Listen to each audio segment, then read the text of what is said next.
Hello, my name is Jesus Segrera. My profession is business administrator, but I have been worked during last time as a professor. On other hand, one of my favorite hobbies is workout and running.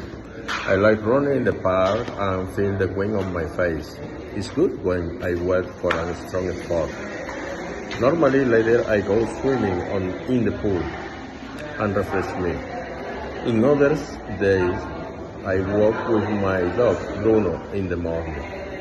But unfortunately, I didn't practice any exercise since 1 year more or less because I had an accident the last year. I wish come back to the gym the next month. I think that this will be a pleasure moment in my life because for me it's important to practice sport and keep me in activity. Refers to my personal issue. I live here in Barranquilla with my family. Normally we visiting our friends on weekends, but now we having time.